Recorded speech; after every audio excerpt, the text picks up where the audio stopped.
سبحان اللہ وبحمدہ عدد خلقہ ورضا نفسہ وزنة عرشہ ومداد کلماتہ. سبحان اللہ، پاک ہے اللہ، وبحمدہ، اور اس کی تعریف کے ساتھ، یعنی میں اس کی پاکی بیان کرتی ہوں. عدد خلقہ، اس کی مخلوق کی تعداد کے مطابق، کے برابر. عدد گنتی، تعداد. خلق بمعنی مخلوق، یعنی جتنی اس کی مخلوق ہے، اس کی جتنی تعداد ہے، جتنی اس کی کریشن ہے، ان سب کی تعداد کے برابر، گنتی کے برابر. وردا، اور رضامندی، نفس ہی، اس کے نفس کی، یعنی اس کے نفس کی یا اللہ تعالی کی ذات جس چیز پہ راضی ہے اور جتنی تعریف پہ راضی ہے اتنی تعریف کرتی ہوں. وزنت عرش ہی، اور اس کے عرش کے وزن کے برابر، یعنی جس عرش پر اللہ تعالی متمکن ہے اس کا جتنا وزن ہے ہم تو اس کا احاطہ بھی نہیں کر سکتے، اس کے برابر. ومدادا، اور سیاہی، کلمات ہی، اس کے کلمات کے لکھنے کی، یعنی قرآن پاک میں آتا ہے کہ اگر سارے سمندر سیاہی بن جائیں اور اتنے ہی اور بھی، اور سارے درخت قلمیں بن جائیں اور اللہ کے کلمات، اس کی تعریف لکھی جانے لگے تو سارے سمندر خشک ہو جائیں، لیکن اللہ کی باتیں کبھی ختم نہ ہوں. تو اس لیے اس کے کلمات یا اس کی باتیں لکھنے کے لیے جتنی سیاہی چاہیے اس کے برابر. یہ مسنون تسبیح ہے اور بہت ہی خوبصورت. چند لفظ ہیں لیکن ایک بندہ مومن کے دل کے اندر اللہ تعالی کی محبت کے لیے، اس کی عظمت بیان کرنے کے لیے جو اس کے جذبات ہیں اس کی ایک عکاسی ہے.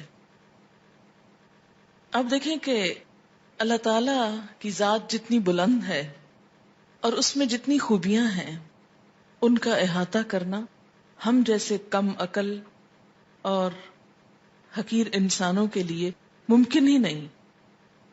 نہ وہ ہماری عقل میں سما سکتا ہے، نہ ہمارے تصور میں، اور نہ ہی ہماری اتنی زندگی ہے، نہ ہماری اتنی قوت ہے، نہ اتنی طاقت ہے، مجال ہے کہ ہم واقعی اس کی تعریف کا حق ادا کر سکیں.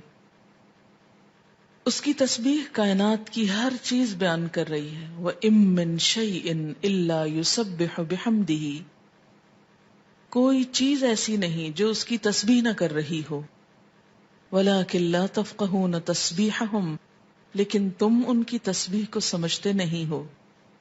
سَبَّحَ لِلَّهِ مَا فِي السَّمَاوَاتِ وَمَا فِي الْأَرْضِ، تسبیح کر رہی ہے اللہ کی ہر وہ چیز جو آسمانوں میں ہے، ہر وہ جو زمین میں ہے. جب ہر چیز اس کی تسبیح میں لگی ہوئی ہے تو میری زبان اس کی تسبیح سے خالی کیوں رہے؟ اگر میں نہیں کروں گی تو میری محرومی ہے. اللہ تعالیٰ کا تو کچھ بھی نقصان نہیں. بے شمار فرشتے صرف پیدا ہی اس لیے ہوئے ہیں کہ وہ اللہ کی تسبیح بیان کریں، اس کی تعریف بیان کریں.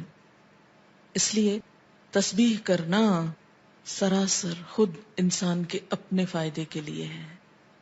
اس طرح انسان باقی کائنات کا ہم نوا ہو جاتا ہے. جس ذات سے جتنی محبت ہوتی ہے اس کے لیے الفاظ کا چناؤ اتنا ہی مشکل کام ہوتا ہے، اور اللہ کی تعریف کے لیے الفاظ کا چناؤ ہم عام انسانوں کے بس میں نہیں.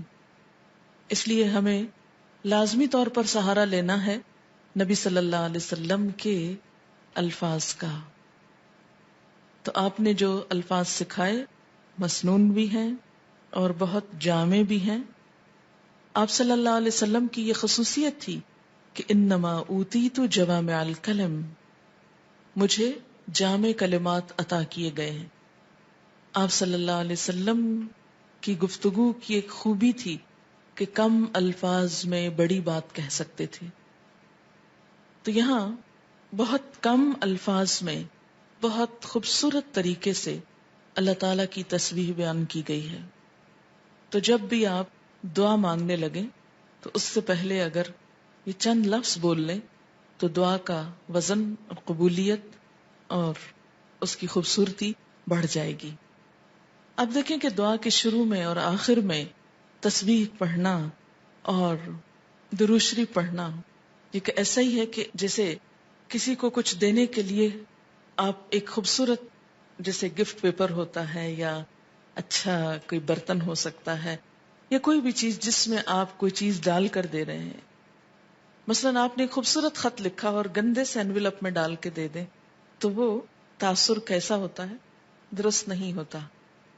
اسی طرح آپ اچھی سے اچھی بات کہنا چاہیں مگر الفاظ اچھے نہ ہوں تو اس کے اندر خوبی نہیں آئے گی اچھی سے اچھی بات میں. تو الفاظ کا اچھا چناؤ اور دعاؤں کے آگے پیچھے اللہ کی تسبیح یہ بہت ہی ضروری ہے اور بہت مفید ہے، اور اس سے بڑھ کر جامع الفاظ کم ہی ملیں گے آپ کو. اس لیے ان کو یاد بھی کر لیجئے اور عادت بھی بنا لیجئے. اب اس شعور کے ساتھ جو کچھ ہم نے اس کا معنی سمجھا ہے، مثلاً عدد خلقی ہی، تو آپ سوچئے ذرا کہ اس کی مخلوق کی گنتی.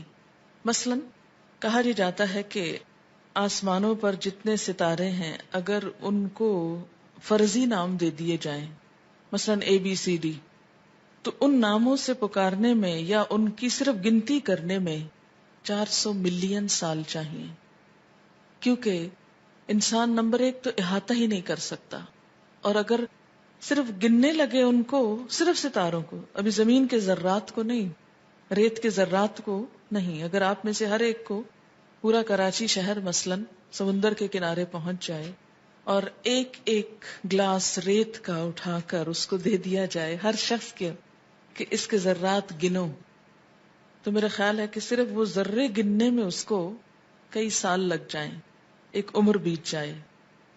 تو ہم نہ تو یہ ذرات گن سکتے ہیں، نہ یہ ستارے گن سکتے ہیں، اور نہ ہی ہماری اتنی عمر ہے. تو یہ ایک تسبیح لے کے اگر ہم چند دفعہ سبحان اللہ کہہ بھی دیتے ہیں تو اس سے حق نہیں ادا ہوتا. سارا دن بھی بیٹھ کے تسبیح پڑھیں تو مت کبھی سوچیں کہ ہم بڑے عبادت گزار ہو گئے اور بہت کچھ کر لیں. کچھ نہیں کیا. کبھی اپنی عبادت کا انسان کو غرور نہیں آنا چاہیے، نہ کبھی عبادت کے تکبر میں مبتلا ہوں، کیونکہ ہم اللہ کا حق ادا کر ہی نہیں سکتے. تو پھر جب انسان یہ کہتا ہے عدد خلق ہی، تو گویا وہ سب کچھ گنا گیا جو آپ ویسے نہیں گن سکتے. لیکن شرط یہ کہ دل سے کہیں عدد خلق ہی ورضا نفس ہی، اتنی تسبیح جس پہ وہ راضی ہو جائے. بس مجھے اس کو راضی کرنا ہے. میں جب تک تسبیح کروں گا جب تک وہ راضی ہو جائے، اس کی رضا کے برابر. وزنۃ عرش ہی، اور وزن میں اس کا عرش، اس سے وزنی کوئی چیز نہیں، اور اس کے کلمات لکھنے کی سیاہی کے برابر. وہ کتنی ہے اس کا احاطہ بھی ہم نہیں کر سکتے. اب آپ دیکھیں لیکوڈ بھی آ گیا اور ایبسٹریکٹ چیز بھی آ گئی اور ٹھوس چیز بھی آ گئی، یعنی ہر چیز کا ایک طرح سے احاطہ کیا گیا. اب اس تصور کے ساتھ تسبیح پڑھی. سبحان اللہ و بحمدہ عدد خلقہ ورضا نفسہ وزنۃ عرشہ ومداد کلماتہ